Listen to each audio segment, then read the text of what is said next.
Assalamualaikum warahmatullahi wabarakatuh. Alhamdulillahillazi awsalal muqbilina ilaihi bifadlihi ilal maratibil aliyah wa ballaghahum bibarakati nabiyyihi kulla amniyah. Wa sallallahu wa sallama ala habibina Muhammadil abdi salihil qaimi bimastata'a min haqqir rububiyah wa alihi wa sahbihi khairil bariyah.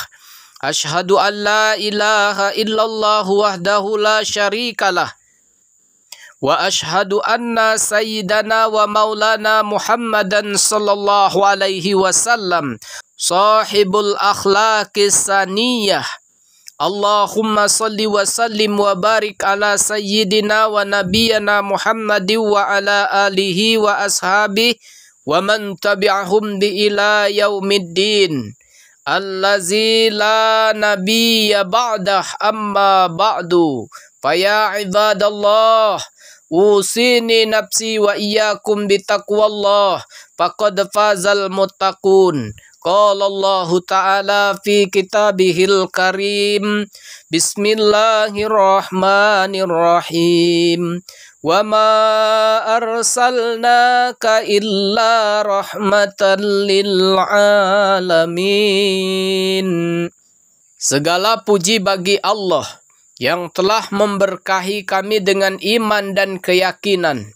Ya Allah, limpahkanlah salawat dan salam kepada junjungan kami, Nabi Muhammad, penutup para nabi dan rasul, kepada keluarganya yang suci, para sahabatnya yang terpilih semuanya, dan kepada orang-orang yang mengikuti mereka dengan baik hingga hari kiamat. Allahumma salli wa sallim wa barik ala sayyidina Muhammadin wa ala alihi wa ashabihi wa man tabi'ahum ila yaumiddin. Selaku khatib, saya mengajak kepada diri saya sendiri dan juga kepada seluruh jamaah sekalian. Marilah kita berusaha meningkatkan ketakwaan kita kepada Allah Subhanahu wa Ta'ala. Pada khutbah kali ini, izinkanlah saya menyampaikan khutbah yang berjudul Menangislah Sepuasnya di Atas Sajadah. Hadirin sidang jemaah Jumat yang dirahmati oleh Allah Subhanahu wa Ta'ala. Jika seorang hamba merindukan Tuhannya dan Tuhan pun merindukannya, maka tanda utamanya adalah keluarnya air mata rindu dari kedua pelupuk mata seseorang. Terkadang memang sejadah tiba-tiba basah tanpa terasa akibat lelehan air mata. Terutama saat-saat sedang dirundung kesedihan. Seseorang psikolog pernah mengatakan jika Anda berada di puncak kesedihan atau kekecewaan, maka janganlah memendamkan keinginannya untuk menangis. Menangislah sepuas-puasnya, karena hal itu bisa membantu melegakan perasaan. Ternyata menangis bukan hanya baik secara psikologis. Dalam tahun 1980-an, ada dua orang yang pernah menulis disertai dengan melakukan penelitian terhadap jenis-jenis air mata. Seorang dari Jerman dan seorang lagi dari Amerika Serikat. Keduanya menyimpulkan dalam penekanan yang berbeda bahwa air mata yang keluar dari mata terkena bawang. Komposisi kimianya berbeda jika air mata itu keluar karena kesedihan. Keduanya menyarankan menangislah sepuas-puasnya jika Anda sedih, karena air mata kesedihan itu berisi toksin atau racun yang bisa membahayakan tubuh jika tersimpan di dalam badan.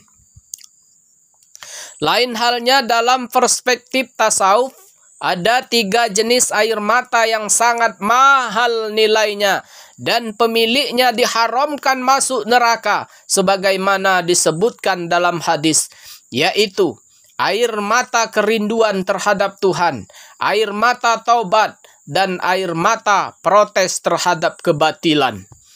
Air mata yang keluar karena didorong oleh rasa rindu terhadap Tuhan ini yang paling mahal.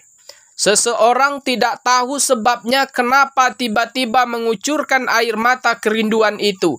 Lindangan air mata tobat akan memadamkan api neraka. Dalam Al-Quran banyak diungkapkan perihal air mata. Di antaranya, Bismillahirrahmanirrahim. Wa yakhirruna lil azqani yabkuna wa yaziduhum khusu'a. Dan mereka menyungkur atas muka mereka sambil menangis. Quran Surah Al-Isra.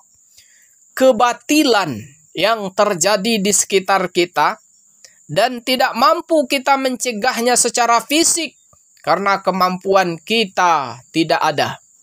Lalu mengucur air mata protes. Ini juga air mata yang mulia.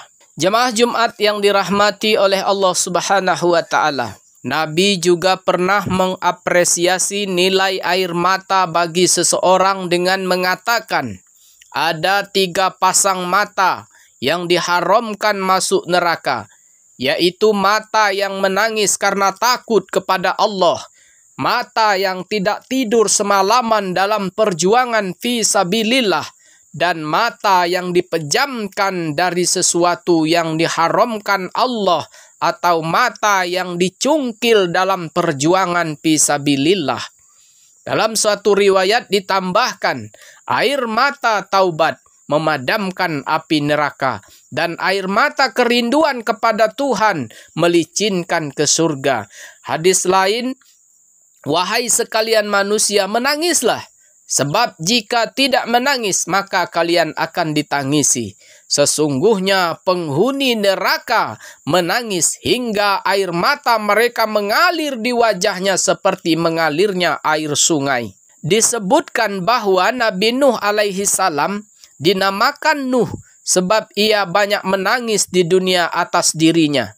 Nabi Nuh seakan menyesal karena akibat doanya sehingga umatnya binasa.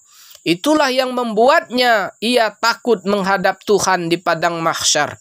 Karena ia merasa dirinya pernah bersalah. Ia tidak seperti Rasulullah yang tidak pernah mendoakan umatnya binasa, sekalipun mereka membuatnya berlumuran darah akibat penganiayaannya. Ia bahkan berdoa, ampunilah mereka karena mereka tidak tahu siapa saya sebenarnya. Menangis di sini tentu juga harus memperhitungkan maslahat dan mudarat di sekitar kita. Menangis di tempat dan dalam waktu yang tepat bisa menambah penyesalan. Menangis tatkala sujud dapat memadamkan api neraka. Semoga Allah Subhanahu wa Ta'ala melunakkan hati kita sehingga kita dapat semakin mendekatkan diri kepadanya. Demikianlah khutbah yang dapat saya sampaikan. Barakallahu li wa lakum fil Qur'anil azim. Wa nafa'ni wa iyyakum bima fihi minal ayati wa zikril hakim. Wa taqabbala minni wa minkum tilawatahu innahu huwas samiul alim.